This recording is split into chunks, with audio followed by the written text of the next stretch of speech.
NR6, Equipamento de Produção Individual, EPI. Esse é o EPI que a gente vem comentando aqui já desde os primeiros slides, tá? São equipamentos que vai estar ajudando a gente a minimizar o impacto do acidente. Bem, como funciona? Primeiro, pessoal, quando a primeira NR fala o seguinte, lá na NR1, se existe um risco na empresa que pode estar causando, existe uma possibilidade de causar um acidente ao trabalhador, a empresa deve eliminar esse risco, ok? Ela não deve existir, ela tem que ir lá e acabar com ele. No entanto, nem sempre isso é possível, né? Muitas vezes a empresa acaba tendo que fazer de maneiras diferentes, né? Não consegue eliminar porque não é muito difícil, né? E pode impactar ao processo produtivo deles de uma forma que fique inviável, você criar segurança e não conseguir trabalhar.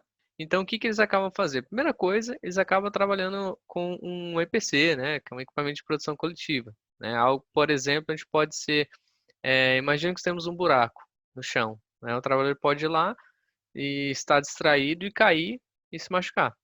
Então, o que que eles que podem fazer? Pode colocar proteções em volta desse buraco, né? Guarda-corpo, por exemplo, para o cara não cair. Simples assim.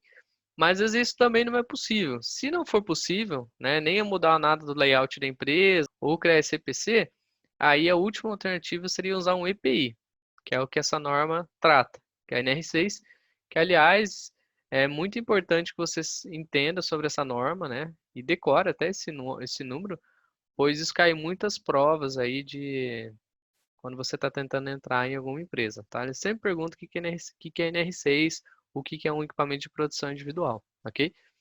Enfim, então quando essas opções não dão certo, ele dá um EPI. Nesse caso, poderia ser ele colocar um cabo de aço ou uma corda, né? Por exemplo, para trabalhar em altura, dar um cinto de paraquedista para o trabalhador, ele vai ancorar esse cinto nessa ancoragem aí, nesse cabo de aço, nessa corda.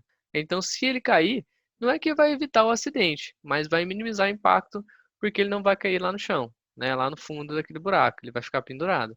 No entanto, o que que é o problema, né? Como ele realmente só vai minimizar, né? Porque ele vai ficar pendurado, ele vai sentir um impacto, né? Vai machucar ele pode virar um pêndulo e trombar nas coisas. Então, se ele não tiver com capacete, por exemplo, né? Daqueles que tem a jugular que vai prender, naquele balanço, pode soltar o capacete dele, ele bater a cabeça em algum local e se machucar de uma maneira grave.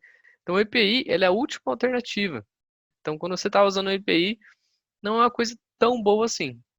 Ao mesmo tempo, se você naquela área precisa usar, é imprescindível que você use. Porque é um local que não foi encontrado nenhuma maneira melhor de resolver esse problema e, no momento, estão apenas tentando minimizar as consequências do mesmo. Tá ok? E o EPI também é uma coisa importante a gente falar, que é muito importante o uso dele, porque a empresa cobra muito. Muito mesmo. O EPI é uma coisa muito cobrada. Mas enfim, vamos olhar os principais itens da NR6. Então tá lá. A gente trouxe aqui, a gente vai iniciar pelo item 6.6, responsabilidade do empregador. Quem que é o empregador? É o dono da empresa. É que a gente contrata, ou caso você tenha uma empresa aí de máquinas pesadas, por exemplo, vai ser você, né? No caso, contratando outros operadores. Então vamos lá. O item A, adquirir o adequado ao risco de cada atividade.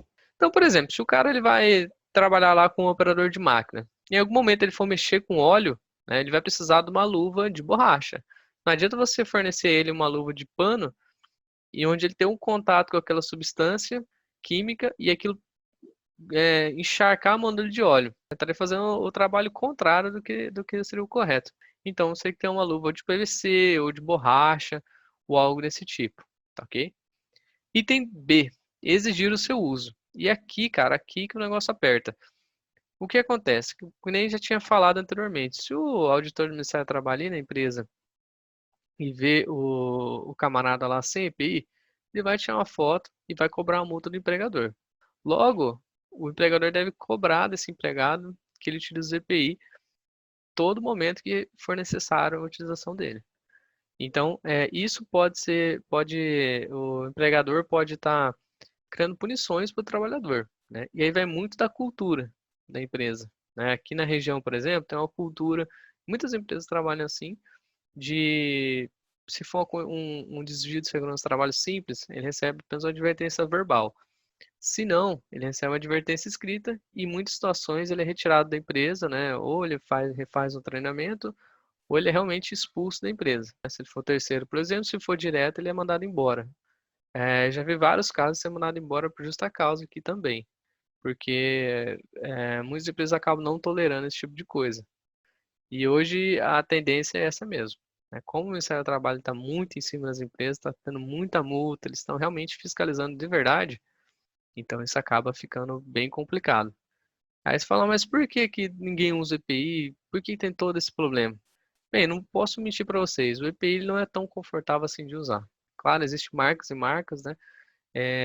E alguns mais confortáveis que os outros, porém, é obrigatório o uso. Então a gente tem que usar, cara. Mas é questão de costume. Começou a utilizar, ali deu alguns 2, 3 dias, você já está acostumado a usar. Criando esse hábito, é tranquilo, você vai estar protegido e vai estar tudo dentro da lei. Então isso é muito importante. Já vi muito, conheci muito trabalhador bom que não conseguia seguir essa questão do hábito do EPI, de sofrer acidente, se machucar de maneira séria. E também já vi muitos perdendo emprego por causa disso, né? Que o pessoal fiscaliza, os líderes do setor verificam, o técnico de segurança vê e realmente manda embora, né? Expulsa mesmo da empresa, não tem muito o que fazer, tá bom? Então, já entendam isso. Mais uma dica importante, o dia que você for lá fazer o seu teste prático, né, independente da máquina que for, pergunte se tem EPI, né? Muitas vezes ele acaba nem falando, já teve situações que alunos nossos vieram falar com a gente que o cara só falou, era uma entrevista de operador de empilhadeira, só falou pro cara, precisa fazer isso, isso, aquilo. E deixou um capacete e um óculos em cima da mesa. Ele não falou que era para usar, mas ficou meio certo, né? Como todo mundo já tinha os cursos da NR11, NR12, de utilizar esse EPI. Aí todo mundo já se preparou e pegou esse EPI, né? Então isso é bem importante já desde a entrevista, tá bom? Pois bem, vamos continuar. Agora o item C. Fornecer ao trabalhador somente aprovado por órgão nacional competente em matéria de segurança e saúde no trabalho. Então, todo o equipamento, ele vai ter, em algum local dele, o número do CA, que é o certificado de aprovação. Esse número é o Ministério do Trabalho junto com o Inmetro que vai estar disponibilizando, porque falando que esse equipamento de fato funciona, que ele foi testado. Porque por exemplo, vamos supor uma empresa aqui, 3M. Eles vão lá, que é uma empresa que faz EPIs. Cria o EPI, monta ele, né, fabrica, faz os próprios testes, só que ele também tem que ser enviado para o Ministério do Trabalho junto ao Inmetro para estar fazendo os testes deles e validando o que a 3M já tinha feito. E dessa forma, eles acabam criando esse número do CA, que vai ser gravado em alto relevo em algum lugar do equipamento. E com esse número, você pode pegar ele, acessar o site do Ministério do Trabalho e conseguir ver os laudos de teste que esse EPI sofreu, para que ele serve, validade, entre diversas outras informações. Então todos têm que ter dessa maneira. Infelizmente, aí já vi uns casos de EPIs que não tem o CA ou um CA alterado, que era um óculos e tinha um CA de uma botina, por exemplo, né? São equipamentos falsificados, né? Infelizmente, acaba tendo esse tipo de problema. Então é interessante a gente mesmo também dar uma checada, né? Hoje aí com a internet, com internet no celular, a gente consegue ver isso de uma maneira bem simples, tá? O item D. Orientar e treinar o trabalhador sobre o uso adequado, guarda e conservação. Isso aqui também é muito importante, esse item, porque quando você chegar na empresa, você vai receber os seus EPIs, né? E a empresa vai ter que te orientar como utiliza eles. Aquele equipamento, né, daquela marca, pois podem variar. A gente vai falar aqui, né, no vídeo como que utiliza esses equipamentos, de uma maneira sucinta, mas é claro que na empresa eles vão reforçar esse treinamento com vocês, ok? O item E. Substituir imediatamente quando danificado ou extraviado. Um outro problema é o pessoal acabar utilizando EPIs danificados. Onde eu trabalhei em uma das empresas tinha muito isso. O cara, mesmo sabendo que o EPI estava quebrado, ele continuava usando e por pura preguiça de ir no almoxarifado e efetuar a troca, né? Entregar o antigo e pegar o novo, que é como deve ser feito. Porque o EPI quebrado, ele não tem garantia nenhuma que ele vai funcionar. Então, além de estar contra as normas de segurança do Ministério do Trabalho. Então está incorreto. Sempre que quebrar alguma coisa do tipo, perdeu, vai lá e comunica ao seu líder. Provavelmente no almoxarifado você vai conseguir efetuar a troca. Claro que vai depender um pouco da cultura da empresa, se você fala direto com o seu líder, se você fala com o técnico de segurança, mas aí são detalhes que a gente vai acabar vendo no dia a dia. Próximo item, né? Responsabilizar-se pela higienização e manutenção periódica. Então, o que acontece aqui? E quando se fala que o empregador tem que ser responsável pela higienização, é deixar disponível para você ali o sabonete, uma água, né? Para que você possa efetuar a limpeza do equipamento. Eles têm que se manter sempre limpo, independente de onde você trabalhar. E a manutenção periódica, né? Alguns equipamentos você pode efetuar troca de algumas partes dos EPIs. Embora a maioria, quando ele acaba quebrando, você joga fora aquele e pega um novo, né? Entrega o antigo e pega um novo. O item G, comunicar ao Ministério do Trabalho. Quando a gente vê MTE, significa Ministério do Trabalho e Emprego, tá? Caso você verifique isso um dia em alguma provinha de alguma empresa, é o Ministério do Trabalho e Emprego. Qualquer irregularidade observada. Então, se tiver algum problema com o EPI, né, que nem eu comentei sobre a questão dos EPIs falsificados, o empregador ele deve efetuar aí a comunicação com o governo para estar denunciando isso.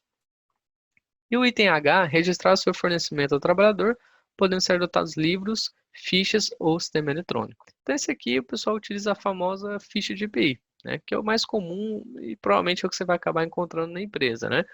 Como fala ali, existem os meios eletrônicos e tudo mais, mas isso é o mais comum. E como funciona essa ficha? Toda vez que você pegar um EPI, você vai estar assinando lá que você pegou, por exemplo, pegou um capacete, o CA número tal, pegou na data tal. Se um dia esse capacete quebrar, alguma coisa do tipo, você vai lá efetuar a troca. Então você vai lá, escrever que você devolveu o equipamento X e pegou o Y, um CA tal. Então tudo é gravado nessa ficha. É para manter um controle dos equipamentos que estão sendo entregados ao trabalhador. Bem, isso tem alguns detalhes. Por exemplo, a ficha de EPI, para que ela serve além desse controle? Ela serve tanto para a gente monitorar como que está a utilização do equipamento, se está funcionando ou não, mas também o caso de um processo judicial, vamos supor que aconteceu um acidente e o EPI evitaria esse acidente. E o pessoal acaba tendo um processo, né? Vamos supor, o trabalhador contra a empresa, e a empresa fala, não, aqui eu tenho uma ficha de EPI, eu fornecer o equipamento para ele. E é importante ressaltar que a maioria das fichas hoje, ele fala que você pegou o equipamento, qual é o equipamento, mas você também tem um campo que assina falando que você está atestando que foi treinado para a utilização daquele equipamento. E você está assinando lá também. Então é imprescindível que a gente saiba disso. Leia qualquer documento que você receber para estar ciente do que está acontecendo. Então, a ficha de EPI, ele tem essa função. É claro, pode também ser ao contrário, né? O operador, o empregado, por exemplo, pode estar questionando que não foi receber o EPI, né? E a empresa tem que apresentar a ficha assinada. Enfim, ele tem esse tipo de função. Agora, vamos ver o item 6.7.1. Cabe ao empregado quanto ao EPI, que no caso vai ser a gente. Usar utilizando apenas para finalidades que se destina. Então, o EPI, ele tem só uma finalidade, que é te proteger. Então, o capacete serve para ficar, né, na cabeça e te proteger caso caia alguma coisa na sua cabeça. Ele não serve para você pegar água, carregar marmita, carregar objetos, nada disso, né? Então, você tem que usar apenas para a finalidade que se destina. Se você não estiver fazendo isso, a empresa pode te punir, né, conforme a gente já conversou. O item B, responsabilizar-se pela guarda e conservação. Ponto importante, né? Você tem que zelar pelo EPI. A gente também não pode pegar da empresa e a hora que não estiver utilizando, deixar em qualquer lugar e perder e tá tudo certo. Não, a gente tem por obrigação cuidar desse equipamento. Então, se a gente perder o equipamento ou estragar por má fé, por exemplo, a empresa pode cobrar esse valor desse EPI da gente. Claro, se quebrar durante a utilização normal do trabalho, ok, a empresa vai lá, te fornece um EPI novo. Mas a gente tem que zelar pela conservação dele. Infelizmente, isso é um problema, pelo menos na maioria das empresas que eu trabalhei, o pessoal sempre deixava o EPI de qualquer jeito, perdia, algum outro cara ia lá e pegava, enfim, virava uma bagunça, dava muita conversa e é coisa simples de resolver. Claro, é interessante que a empresa tipo, forneça um local para guardar o EPI, não é para você levar para sua casa. E tirando essa situação de você pagar caso quebre de má fé, o IPI é fornecido para você de forma gratuita. Você não paga por ele. Tá ok. Próximo item, né? Ó. Comunicar ao empregador qualquer alteração que torne próprio para uso. Então, a mesma coisa, né? Que a gente já tinha visto antes. Se tiver quebrado alguma coisa do tipo, né? Vai lá e avisa que a gente não pode trabalhar com EPI quebrado. Isso é totalmente errado. E por último, o item D, cumprir as determinações do empregado, do empregador sobre o uso adequado. Isso aqui é interessante por quê? Bem, a gente vai usar da maneira correta, né, conforme a empresa orientar e conforme os manuais ali do equipamento também vai falar para usar. No entanto, isso pode mudar um pouco de empresa para empresa. Como assim? Essa empresa que entende que ali tem três riscos. E outra empresa também parecida que entende que são apenas dois riscos. Independente, a empresa ela pode criar suas próprias normas de segurança, contanto que gere mais segurança do que já está na norma. Isso faz parte da cultura. O próprio empregador tem essa autonomia sem problemas. O que ele não pode, é claro, é criar normas, procedimentos que ofereçam menos proteção do que a NR e normas da BNT, etc., orientem. Né? Então pode mudar de uma empresa para outra. Pode ser que você trabalhe numa empresa hoje que cobre um tanto de segurança, aí semana que vem você está em outra que cobra muito mais. Né? Isso é normal, está dentro da lei, a NR já prevê isso. Então a gente tem que seguir o que o empregador está passando para a gente. Beleza? Então bora lá ver alguns EPIs que a gente vai utilizar aí na operação de empilhadeira. Então aqui o primeiro que a gente vê é o capacete. Existem várias formas de capacete, né, vários modelos, mas geralmente a gente acaba utilizando esse mais simples, que é mais para impacto mesmo. Depois a gente vai ver no vídeo mais para frente falar alguns detalhes deles. Mas esse aqui, imagina que você tem aqui, esse é o casco, né, essa parte azul. Essa aba ela tem que ficar para frente, né, sempre aqui para frente, por caso possa cair algum objeto e ele não cair no nosso rosto, né, ele vai proteger um pouco. E dentro infelizmente não tem aqui para mostrar para vocês, mas dentro aqui do capacete tem uma parte que chama carneira, ou aranha, tem muita gente que chama de aranha também, que é o molde de plástico que vai estar de fato preso na sua cabeça. Né? A gente não vai ficar com o casco colado direto na nossa cabeça, existe uma proteção ali, algo que vai prender na nossa cabeça. E ele é ajustável, né? Você pode ajustar dependendo do formato, tamanho da cabeça e tudo mais. É interessante que ele fique bem firme, mas também não muito apertado. E o que é importante sobre isso? Pode acontecer, se você ficar derrubando o capacete de altura e tal, quebrar essas pernas, né? Que são várias perninhas, geralmente são 5 perninhas ali. E se você quebrar essa perna, ele pode diminuir o efeito, né, de amortecer o impacto na sua cabeça, caso caia algum objeto. Né? Então é importante, se quebrar só a carneira, de você ir lá no almoxarifado, né, comunicar isso e pegar só uma carneira nova. Ou trocar, enfim, todo o capacete, depende da empresa. Mas é importante que a gente tenha esse tipo de noção também. Aqui a gente tem o óculos de proteção imprescindível, né? A gente sabe que os olhos é a situação mais crítica, porque é muito sensível e qualquer coisa causa um estrago muito grande. Né? Eu acho que a maioria dos acidentes que eu vi graves foram da não utilização do óculos. Já conheci pessoas que perderam a visão, que perderam parcialmente a visão, ou se machucou assim, de forma considerável também, de ficar muitos meses afastado do trabalho.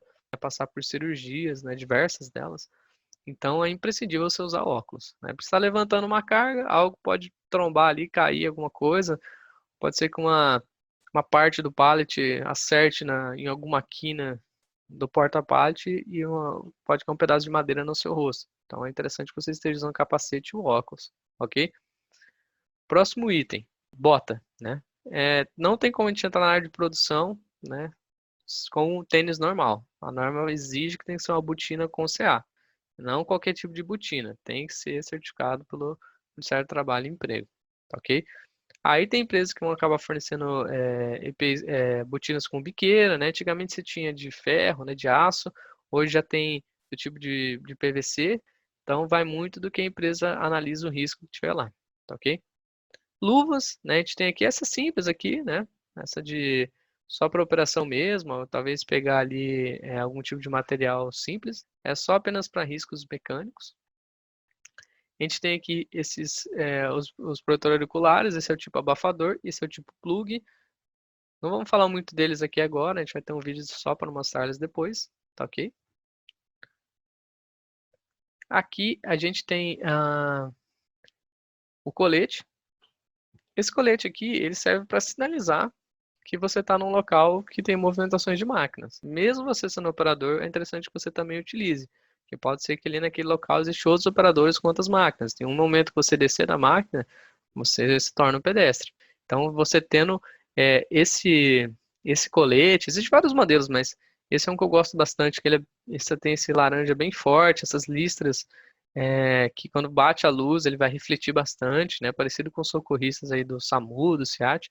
Então é bem interessante você utilize eles em parte de movimentações de máquina. Você e os outros PDS que trabalhar nesse tipo de setor. Aqui a gente tem uma máscara PFF2, né? Essa aqui é apenas para poeiras comuns, tá?